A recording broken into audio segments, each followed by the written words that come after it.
अस्सलाम वालेकुम viewers, I am Hina Mahjabeen. I hope you all will be fine. हम study करें MTS 001 एलिमेंट्री मैथमेटिक्स, जिसमें है डिस्क्रीट मैथमेटिक्स के डिफरेंट कॉन्सेप्ट्स। ओके जी, लेक्चर नंबर हमारा है 10। बट लेक्चर स्टार्ट करने से पहले अगर आप मेरे चैनल पर न्यू हैं दैन प्लीज़ मेरे चैनल को सब्सक्राइब कर दें और बेल आइकन को क्लिक करना मत भूलिएगा ताकि अपकमिंग लेक्चर्स हैं उनका नोटिफिकेशन आप तक पहुंच जाए। लाइक भी कीजिएगा, शेयर भी कीजिएगा। ओके जी, let's start lecture number 10।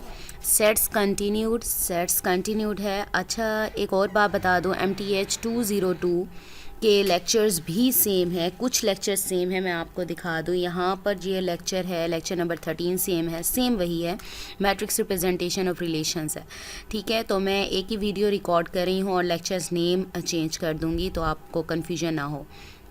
Okay ji, exercise lecture number 9 में मैंने आप लोगों को टाइप्स ऑफ रिलेशंस पढ़ाए थे, जिसमें रिफ्लेक्सिव, सिमेट्रिक और ट्रांजिटिव रिलेशंस की टाइप्स थी। और किस में क्या क्या था, रिफ्लेक्सिव में क्या था कि सेम एलिमेंट्स हों ऑर्डर्ड पेयर में। ठीक है, एक दूसरे का रिफ्लेक्स हो, यानी आपके पास जो भी एलिमेंट सेट में गिवन है तो वो सेम पेयर्स में आने चाहिए। रिफ्लेक्सिव था। सिमेट्रिक में क्या था, A B और BA दोनों रिलेशंस का पार्ट हो तो सिमेट्रिक होगा। और ट्रांजिटिव में क्या था, AB, BC एंड AC, यानी 3 पेयर्स हैं, ये अगर एग्जिस्ट करते हैं आपके रिलेशन में then it is transitive relation.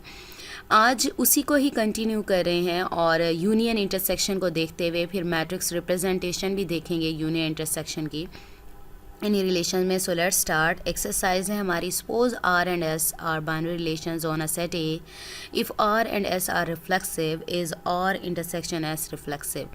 आपने बताना है अगर R और S रिफ्लेक्सिव हैं। मैंने अभी रिफ्लेक्सिव, सिमेट्रिक, ट्रांजिटिव का थोड़ा सा ओवरव्यू भी दे दिया और प्रीवियस लेक्चर जब तक आप लोग नहीं सुनेंगे, नहीं समझ आता, आपका कॉन्सेप्ट क्लियर नहीं होता, तो ये जो प्रीसीडिंग लेक्चर्स हैं ये भी समझ नहीं आने, बिकॉज एक दूसरे पर डिपेंड कर रहे हैं।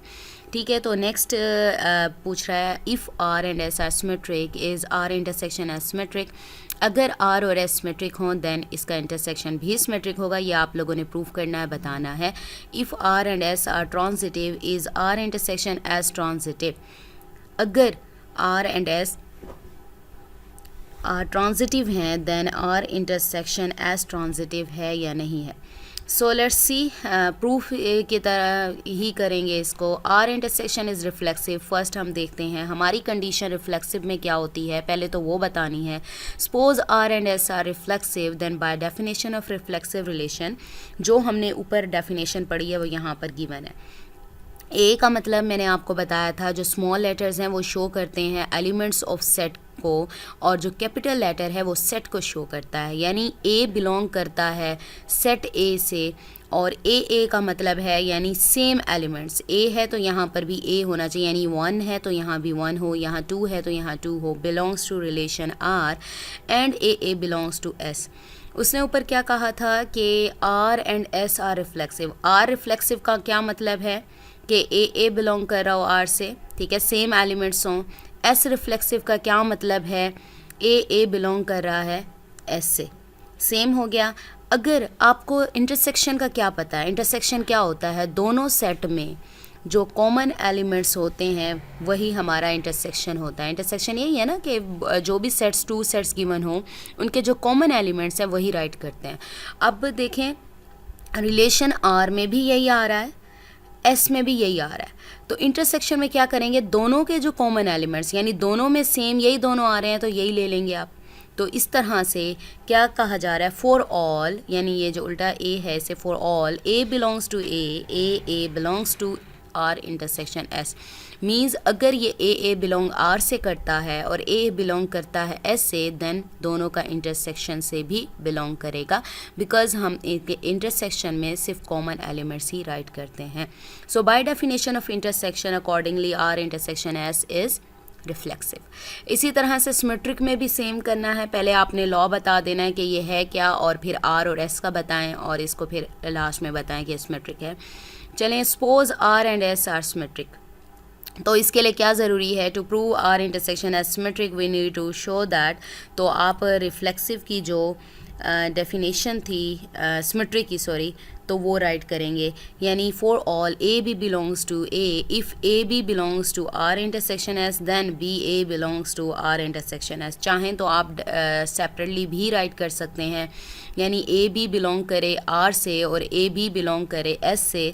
जैसे यहाँ ए लिखा हुआ है, यहाँ ए बी लिख दें और यहाँ बी ए लिख दें, तो यहाँ ए बी लिख दें आप, और उसके बाद ये लाइन राइट करें, तब भी ठीक होगा आपका आंसर। यानी आप उसी को फॉलो करते हुए फिर आप कहें अगर a b R intersection S में है तो बी ए को भी होना चाहिए, यानी 1 2 अगर इसमें एग्जिस्ट करता है तो 2 1 को भी होना चाहिए। और हमें पता है इंटरसेक्शन क्या होता है, दोनों के कॉमन एलिमेंट्स होते हैं। सपोज कर लें मैं फर्स्ट कंडीशन को लेती हूँ तो उसको प्रूव कर दिया, देन सेकंड ऑटोमेटिकली हो जाएगी। A B belongs to R and वही बात जो मैंने अभी कहा था यहाँ पर राइट कर लें। देखिए a B belongs to R and a B belongs to S, ऐसे ही है, ठीक है। तो by definition intersection of two sets R is symmetric, therefore if a B belongs to R then, अगर ए बी बिलोंग करता है are से देन बी ए भी बिलोंग करेगा आर से। इसी तरह से एस सिमेट्रिक हुआ तो ए बी बिलोंग करता है एस से देन बी ए को भी बिलोंग करना चाहिए। यानी सेट आर में अगर 1 2 है तो 2 1 भी होना चाहिए। अगर सेट एस में 3 1 या 1 2 है तो 2 1 भी होना चाहिए। अगर नहीं हुआ तो आपका क्या है, सिमेट्रिक नहीं होगा, ठीक है। ये सिमेट्रिक का मैं पहले भी बता चुकी हूँ प्रीवियस लेक्चर में, तो ये सेपरेटली आपने देखना है इसकी कंडीशंस अप्लाई करके। तो बी ए बिलोंग कर रहा है आर से तो बी ए को एस से भी बिलोंग करना चाहिए। और हमें पता है इंटरसेक्शन में जब दोनों में आ गया है, दोनों में बी ए आ गया है, तो इंटरसेक्शन क्या होगा, दोनों का कॉमन यही आ रहा है बी ए। इसी तरह से यूनियन अगर ए बी का देखूँ, दोनों का क्या आ रहा है, कॉमन आ रहा है ए बी, ठीक है। तो accordingly R intersection S is symmetric. इसी तरह से ट्रांजिटिव में करना है। Suppose R and S are transitive, to prove R intersection S is transitive we must show that. अब ट्रांजिटिव का आपको पता है कि 3 एलिमेंट्स आ जाते हैं, ए बी एंड सी आ गया तो वो बिलोंग करते हैं सेट ए से। इफ़ ए बी बिलोंग करे आर इंटरसेक्शन एस से, तो ए बी के बाद क्या आता था, बी सी भी बिलोंग करना चाहिए आर इंटरसेक्शन एस से। और थर्ड कंडीशन क्या है, थर्ड वाले को फर्स्ट वाले के साथ ए सी बिलोंग करना चाहिए आर इंटरसेक्शन एस से। यानी ये 3 कंडीशंस हैं। तो 3 कंडीशंस में से आप एनी 2 भी कंडीशन ले लेते हैं, आपके पास कॉमन आ जाती हैं, देन ये क्या होगा, ट्रांजिटिव होगी प्रॉपर्टी। तो फर्स्ट कंडीशन देखें क्या ले रहा है, सपोज ए बी बिलोंग करता है आर इंटरसेक्शन एस से एंड बी सी बिलोंग करता है आर इंटरसेक्शन एस से। यानी 2 पेयर्स ले लिए आपने, इस पर प्रूफ करने लगे। तो क्या होगा, ए बी अगर आर में है देन ए बी को एस में भी होना चाहिए। इंटरसेक्शन में यही होता है ना, कॉमन यानी आर में और ए एस में जो एलिमेंट्स हैं वही आंसर आता है। तो वो बता रहा है कि ए बी आर में भी है और एस में भी है, तो इंटरसेक्शन में आ गया ए बी। इसी तरह से बी सी की बात करूं तो बी सी आर में भी है और बी सी एस में भी है, तो दोनों का इंटरसेक्शन बी सी आ गया, आपके पास कॉमन आ गया। इसी तरह से since R is transitive therefore if a B belongs to R and b c belongs to R, अब ये दोनों तो बिलोंग कर रहे हैं आर से, देन ए और बी सी वाला भी आ रहा है तो ए सी भी बिलोंग करेगा आर से। यानी 2 पेयर्स लिए, 2 पेयर्स पर अगर हम सॉल्व कर लेते हैं कि ये दोनों बिलोंग कर रहे हैं, देन थर्ड तो इन्हीं के एलिमेंट से मिलकर बना है तो थर्ड एग्जैक्टली उससे बिलोंग करेगा। Also S is transitive so a c belongs to S. इसी तरह जैसे आर पर किया वैसे एस पर भी ऐसे ही होगा। Hence we conclude that a c belongs to R and a c belongs to S. Same उसी तरह से जैसे ए बी और बी सी का किया था, अब ए सी का कर लें आप लोग। So AC belongs to R intersection S by definition intersection, accordingly R intersection S is transitive. Next आ जाए एग्जाम्पल पर, तो एग्जाम्पल अच्छे से समझ आ जाएगी। एग्जाम्पल है let A is equal to 1 2 3 4 and let R and S be transitive binary relations on A defined as. चले जी, रिलेशन आर भी गिवन है, एस भी गिवन है। यूनियन में आप लोगों को पता है कि सारे एलिमेंट्स को कंबाइन करके राइट कर देते हैं, रिपीट नहीं करते किसी भी एलिमेंट को, और क्या होता है अरेंज फॉर्म में सीक्वेंस में राइट करते हैं, ठीक है। तो यहाँ पर तो पेयर्स गिवन है, यानी ब्रैकेट में 2 2 एलिमेंट्स हैं, यानी इसे पेयर कहते हैं, ऑर्डर्ड पेयर गिवन है। तो ऑर्डर पेयर्स को आप विदाउट रेपिटेशन राइट करेंगे, अरेंजमेंट में राइट करेंगे। तो आर यूनियन एस में क्या होगा, 1 2 1 3 अब 2 1 देख लें, 2 1 अरेंज फॉर्म में करना है, 2 1 पहले आ जाएगा, फिर 2 2 आ जाएगा, फिर 2 4 आ जाएगा, फिर 3 की बात करें 3 3 आ जाएगा। देखें दोनों सेम आ रहे हैं तो 1 टाइम राइट किया है, 4 2 आ जाएगा और 4 3 आ जाएगा। ये आपके पास यूनियन आ गया। अब अगर मैं देखूं तो वो कहते हैं we note that 1 2 and 2 1 belongs to R union S, belong करता है, but 1 1 belongs to R union, does not belong to R union S नहीं है, hence R union S is not transitive, transitive नहीं है, यानी थर्ड पेयर नहीं बन रहा मेरा, जो कि बनना चाहिए था। ठीक है, और हमारा ये तो यहाँ एग्जांपल कर ली हमने इंटरसेक्शन और यूनियन पर। और नेक्स्ट हम स्टार्ट करें, पहले तो हमने रिफ्लेक्सिव किया, सिमेट्रिक किया और ट्रांजिटिव रिलेशन किया। अब हम सिमेट्रिक रिफ्लेक्सिव का ऑपोजिट उलट क्या होगा, इररिफ्लेक्सिव। ठीक है, और सिमेट्रिक का क्या होगा, सिमेट्रिक का भी आगे राइट किया हुआ है, मैट्रिक्स रिप्रेजेंटेशन है वो भी आज हमने पढ़नी है, एंटी सिमेट्रिक। ठीक है, तो ये दो रिलेशंस हैं जो कि हम इनके स्टडी करेंगे। इररिफ्लेक्सिव रिलेशन क्या होगा, रिफ्लेक्सिव में क्या होता था, दोनों सेम एलिमेंट होने चाहिए। अगर दोनों एलिमेंट सेम नहीं आते, यानी पेयर ऑर्डर्ड पेयर में जो एलिमेंट्स राइट किए मैं पहले, तो ए यानी सेम होने चाहिए थे। ठीक है, रिफ्लेक्स होने चाहिए थे, एक दूसरे के आते थे तो रिफ्लेक्सिव थे। अगर कोई भी एलिमेंट ना आए सेम तो वो क्या होगा, इररिफ्लेक्सिव रिलेशन होगा। Let R be a binary relation on a set A. R is irreflexive if and only A for all A belongs to A. A does not belong to, देखें slash डली हुई है R, यानी कोई भी element ना आए जो एक दूसरे के रिफ्लेक्स हो। That is R is irreflexive if no element in A is related to itself by R, यानी खुद से रिलेटेड ना हो, यानी A R A ना हो, B R B ना हो। ठीक है, तो रिमार्क्स में आप इसकी एग्जांपल देखें तो बहुत अच्छे से समझ आएगा। आर इज़, अच्छा रिमार्क्स में पहले तो वो कह रहा है ना इररिफ्लेक्सिव क्या है, और कहता है जब इररिफ्लेक्सिव नहीं होगा तो क्या होगा। R is not irreflexive if and only if there is an element A belongs to A such that A belongs to R. भाई जब इररिफ्लेक्सिव नहीं होगा तो एग्जैक्टली उसने रिफ्लेक्सिव होना है। तो रिफ्लेक्सिव की कंडीशन क्या है, ए बिलोंग्स टू आर है। अगर नहीं होगा, अगर डज नॉट बिलोंग टू आएगा तो वो क्या हो जाएगा, इररिफ्लेक्सिव हो जाएगा। अगर आ गया देन रिफ्लेक्सिव है। एग्जाम्पल है, लेट ए बी गिवन है and define the following, relations भी गिवन है, देन आपने बताना है रिफ्लेक्सिव है या नहीं है या रिफ्लेक्सिव है। देन अच्छा जी, पहले को फर्स्ट को देखें, R1 is irreflexive since no element of A is related to itself in R1। देखें 1 1 होता, वो 2 2 या 3 3 या 4 4, इसमें से कोई ऐसा पेयर आ रहा है जिसमें ऐसा एक दूसरे के रिफ्लेक्स हों, नहीं आ रहा तो ये क्या हो जाएगा, इररिफ्लेक्सिव। तो यहाँ पर ये बताया हुआ भी है, does not belong to R1 2 2 3 3। इसी तरह से R2 इज़ नॉट इररिफ्लेक्सिव, क्यों नहीं है, क्योंकि ये देखें ये पेयर आ रहा है, 1 1 आ रहा है। ठीक है, और यहाँ पर देखें 2 2 आ रहा है, 3 3 आ रहा है, रिफ्लेक्स है ना एक दूसरे के। तो उसने कहा था अगर एक भी रिफ्लेक्स आ गया तो बिलोंग किया रिलेशन से, तो देन वो इररिफ्लेक्सिव नहीं होगा, यानी रिफ्लेक्सिव बन गया। ये तो रिफ्लेक्सिव हो गया, तो क्या है, is not irreflexive since all elements of A are related to themselves in R2। अब R3 पर आ जाएं। R3 में देखें ये देखें एक है एलिमेंट जो रिफ्लेक्स है एक दूसरे का, ऑर्डर पेयर 3 3 आ रहा है। तो R3 is not irreflexive since 3 3 belongs to R3 not that R3 is not reflexive. ठीक है, तो नॉट में ये देख लें, रिलेशन में भी नीदर रिफ्लेक्सिव नॉट इररिफ्लेक्सिव, कोई ऐसा रिलेशन नहीं है जो रिफ्लेक्सिव भी हो और इररिफ्लेक्सिव भी हो, या तो रिफ्लेक्सिव होगा या फिर इररिफ्लेक्सिव होगा। नेक्स्ट जो हम डायरेक्टेड ग्राफ रिप्रेजेंटेशन करते हैं, फिर उसके बाद मैट्रिक्स करते हैं। तो डायरेक्टेड ग्राफ मैंने आपको ड्रॉ करना प्रीवियस लेक्चर्स में ही बता दिया था, अब ड्रॉ करना तो नहीं बताऊंगी, सिर्फ ये बताऊंगी जो राइट किया हुआ है। Let R be a irreflexive relation on a set A, then by definition no element of A is related to itself by R। उसमें क्या होता था रिफ्लेक्सिव में कि लूप आता था, खुद के एलिमेंट पर लूप आता था, यानी एक अपने खुद से ही रिलेट कर रहा होता था। लेकिन इसमें क्या है, एक भी रिलेट नहीं करेगा। ठीक है, accordingly there is no loop, मैंने कहा ना लूप करता था। At each point of A in the directed graph of R, आपको रिलेशन गिवन है, ठीक है, उसके अकॉर्डिंग इसको ड्रॉ करें। 1 से देखें 1 3 लिखा हुआ है तो 1 2 3 लिख लें, 1 से यहाँ 3 होना चाहिए था, 1 से 3 जा रहा है, फिर 2 से 1, 2 से 3, 3 से 2, ठीक है, ये 3 है, यहाँ पर मिस हो गया। अब यहाँ देखें कोई भी ऐसा एलिमेंट नहीं है जिस पर लूप आ रहा हो, खुद से रिलेट कर रहा हो, तो ये क्या हो गया, हमें शेप ही, डायग्राम ही देखकर पता चल गया कि इररिफ्लेक्सिव रिलेशन है।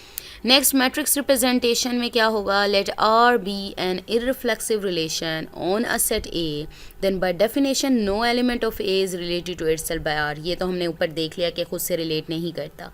Since the self-related elements are represented by ones on the same diagonal of the matrix representation of the relation, previous lecture में हमने देखा जब related होंगे एक दूसरे से तो हम 1 लगाते थे, और जब related नहीं होते थे तो क्या लगाते थे, 0. So for irreflexive relation R, the matrix will contain all zeros in its main diagonal. जब रिफ्लेक्सिव की मैंने आपको मैट्रिक्स रिप्रेजेंटेशन बताई थी तो उसमें कहा था मेन डायगनल जो डायगनल लाइन होती है उसमें सारे 1 होंगे, यानी रिलेट कर रहे होंगे एक दूसरे से। और जब इररिफ्लेक्सिव की बात करेंगे तो उसमें जो है वो मेन डायगनल में आपके सारे ज़ीरोज़ होंगे, ये आप देख सकते हैं, ठीक है। और मैट्रिक्स मैंने आपको प्रीवियस लेक्चर में राइट करना बता दिया था, किस तरह से पेयर्स में आपने राइट करना है और इसको पेयर के साथ मैच करना है कि 0 आएगा कि 1 आएगा, वो प्रीवियस लेक्चर आप सुनेंगे आपको पता चल जाएगा। यहाँ पढ़ लेते हैं, it means that a relation is irreflexive if in its matrix representation the diagonal elements are all 0. If one of them is not 0 then we will say that the relation is not irreflexive. अगर इसमें से एक भी element ऐसा हुआ जो 0 ना हुआ डायगनल में, ओनली डायगनल में, तो वो क्या होगा, इररिफ्लेक्सिव नहीं होगा। नेक्स्ट आ जाए एक्सरसाइज पर। ये एक्सरसाइज क्वेश्चन इस तरह का हमने प्रीवियस लेक्चर में भी किया था। Let R be the relation on the set of integer z defined as for all A B belongs to z, A B belongs to relation R if and only if a greater than b is R irreflexive. अच्छा जी, आपने बताना है, reflexive का पता है same same हो, ठीक है, और इररिफ्लेक्सिव में सेम सेम ना हो, और यहाँ पर कह रहा है ए ग्रेटर देन, यानी फर्स्ट वैल्यू ग्रेटर हो दूसरी से। तो R is irreflexive if for all A belongs to Z, A belongs to does not belong to R, same same नहीं होना चाहिए। Now by the definition given relation R for all A belongs to Z, A does not belong to R since A greater than B. अब इसमें आता तो ए ही है, ठीक है, तो ए क्या ऐसा है कि ये ग्रेटर देन ए से हो सकता है, ये तो दोनों सेम होते हैं, तो ये क्या हो गया, इररिफ्लेक्सिव हो गया, यानी ये पाया नहीं जाता। नेक्स्ट आ जाएं, जैसे सिमेट्रिक रिलेशन क्या था, ए बी बिलोंग आर से करे देन बी ए को भी बिलोंग आर से करना चाहिए, तो आर रिलेशन से करना चाहिए। लेकिन अगर ऐसा ना हुआ, बिलोंग नहीं किया, तो क्या होगा, एंटी सिमेट्रिक होगा। या फिर A is equal to B आ गया तो आपका रिलेशन क्या होगा, इस एंटी सिमेट्रिक होगा। इसमें यही आ गया, सिर्फ यही डिफरेंस है कि A is equal to B होना चाहिए, यानी सेम सेम होने चाहिए। अगर सेम ना हुए A और B, देन आपका जो रिलेशन है वो एंटी सिमेट्रिक नहीं होगा।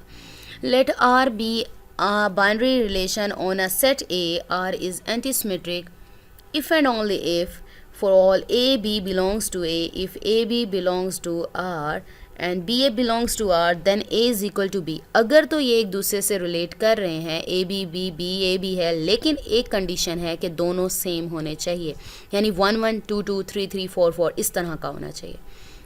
रिमार्क्स देखें कि कब एंटी सिमेट्रिक नहीं होना इसने, R is not anti symmetric if and only if there are elements A and B in A such that A B belongs to R, B A belongs to R but A is not equal to B, यानी same ना हुए वो तो, अगर same नहीं हुए तो A B और B A आ गया तो वो तो सेम ना हुए, वो तो सिमेट्रिक हो गया, एंटी तो ना हुआ ना, एंटी में दोनों को इक्वल होना चाहिए। The properties of being symmetric and being anti symmetric are not negative of each other, ये नहीं देखना कि नेगेटिव है और नहीं, ठीक है। एग्जाम्पल देखें, ए गिवन है, डिफाइंड रिलेशंस R1 R2 3 है, तो आपने बताना है सिमेट्रिक है, एंटी सिमेट्रिक है, क्या है। R1 is anti symmetric and symmetric, आपको सिमेट्रिक का पता है ए बी और बी ए हो। R1 में देखें, ये तो बाय डिफ़ॉल्ट सिमेट्रिक तो है, सिमेट्रिक ए बी, यानी 1 को पहले लिख दो बाद में लिख दो, एक ही बात है, सेम नंबर्स हैं। एंटी सिमेट्रिक कैसे है, दोनों इक्वल हैं, ठीक है, दोनों एलिमेंट्स ए और बी, यानी फर्स्ट एलिमेंट ए होता है, सेकेंड एलिमेंट बी होता है, दोनों सेम है, तो ये एंटी सिमेट्रिक भी हो गया। R2 को देखें, R2 is anti symmetric but not symmetric because 1 2 belongs to R2 but 2 1 does not belong to 2 1। Anti symmetric क्या है, देखें सेम सेम आ रहा है, ठीक है, 2 2 है, सेम आ रहा है, एंटी सिमेट्रिक हो गया। उसके बाद सिमेट्रिक कैसे है, नॉट सिमेट्रिक कैसे, 1 2 है तो 2 1 होना चाहिए था, 2 3 है तो 3 2 होना चाहिए था, 3 4 है तो 4 3 होना चाहिए था, यहाँ 4 1 है तो 1 4 होना चाहिए, लेकिन जो नहीं है तो ये सिमेट्रिक तो नहीं है लेकिन एंटी है, क्योंकि एक पेयर ऐसा आ गया जिसमें दो सेम है। नेक्स्ट R3 पर आ जाएं।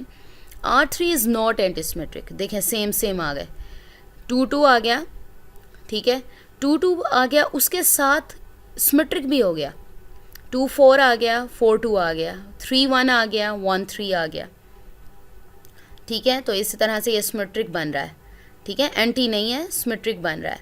तो R3 is not anti symmetric since 1 3 and 3 1 belongs to R3 but 1 is not equal to 3। Not that R3 is symmetric, symmetric की कंडीशन बता दी। R4 is neither anti symmetric because 1 3 and 3 1 belongs to R4 but 1 is not equal to 3। Not symmetric because 2 4 belongs to R4 but 4 2 does not belong to R4। ये देखिए 1 3 है तो 3 1 तो है, 2 4 है तो 4 2 नहीं है, यहाँ पर 4 3 है तो 3 4 नहीं है, यानी सिमेट्रिक तो नहीं है। एंटी सिमेट्रिक का क्या मतलब था कि सेम सेम एलिमेंट्स, कोई ऐसा पेयर है जिसमें सेम हो, नहीं है तो ये एंटी सिमेट्रिक भी नहीं है। अब इसकी डायरेक्टेड ग्राफ जो एंटी सिमेट्रिक रिलेशन का है वो देखते हैं। इसकी डेफिनेशन है, let R be an anti symmetric relation on a set A, then by definition no two distinct, दो मुख्तलिफ elements of A are related to each other, different elements relate ना करें। Accordingly there is no pair of arrows between two distinct elements of A in the directed graph of A. चलें जी example देखते हैं। Let A given है and R be the relation defined on A is, R given है, इसके according 1 1 है, 1 पर loop आ गया, और 1 2 1 से 2 की साइड एरो है, 2 से 3 की साइड एरो है, 3 से 1 की साइड एरो है। Thus R is represented by directed graph as, अगर मैं देखूँ, देखें रिपीट भी कर रहा है, देखें 1 1 है तो 1 1 भी आ गया, 1 2 है तो 2 1 नहीं है, यानी सिमेट्रिक नहीं है तो एंटी सिमेट्रिक ही होगा, ठीक है। R is antisymmetric since there is no pair of arrows between two distinct elements in A। Matrix representation देख लेते हैं इसकी। लेट R be an antisymmetric relation on a set A set given है, A I J, ये आपको पता है डायगोनल एलिमेंट्स की बात हो रही है, belongs to R for I is not equal to J, यानी रो जो है वो कॉलम के इक्वल ना आए, ठीक है। Thus in the matrix representation of R there is a 1 in the ith row and jth column if and only if the jth row and ith column contains 0 vice versa। यानी आप इसका matrix बनाएं और इसमें देखें रोज़ और columns change हैं, ठीक है। फर्स्ट कॉलम देखें 1 है और ये फर्स्ट रो में इस तरीके से ये 0 है और यहाँ पर 1 है, यानी चेंज होता है, यानी जहाँ 0 है वहाँ 1 होगा, 1 है वहाँ 0 हो जाएगा। Then R is antisymmetric as clear by the form of matrix M। So part 1 तो हमारा कंप्लीट हो गया। नेक्स्ट पार्शियल ऑर्डर रिलेशन से नेक्स्ट पार्ट में मैं आप लोगों को समझाऊंगी। पार्ट 1 हमने कंप्लीट कर लिया MTH 001 का। MTH 202 का लेक्चर नंबर 13 बनता है। ओके जी, मैं आपको बता दूं आज हमने क्या क्या स्टडी किया। मैट्रिक्स रिप्रेजेंटेशन ऑफ रिलेशंस पढ़े, जिसमें ये यूनियन और इंटरसेक्शन पर हमने अप्लाई की 3 टाइप्स ऑफ रिलेशन जो कि सिमेट्रिक, रिफ्लेक्सिव और ट्रांजिटिव हैं। उसके बाद हमने उसकी इररिफ्लेक्सिव रिलेशन और एंटीसिमेट्रिक रिलेशन पढ़ा, फिर डायरेक्टेड ग्राफ ऑफ इररिफ्लेक्सिव और antisymmetric representation and then matrix representation पढ़ी।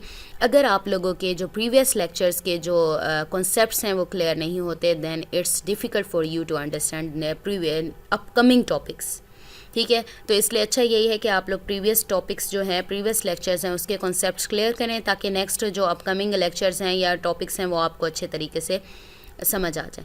ओके जी, अगर कोई क्यूरियस हो तो आप लोग मुझे वीडियो पर कमेंट कर सकते हैं या फिर ईमेल कर सकते हैं। ईमेल आईडी मैं अपनी वीडियोस के डिस्क्रिप्शन बॉक्स में देती हूँ, वहाँ से ले सकते हैं। मुझे अपनी दुआओं में याद रखिएगा, अपना ख्याल रखिएगा। टेक केयर, अल्लाह हाफिज़।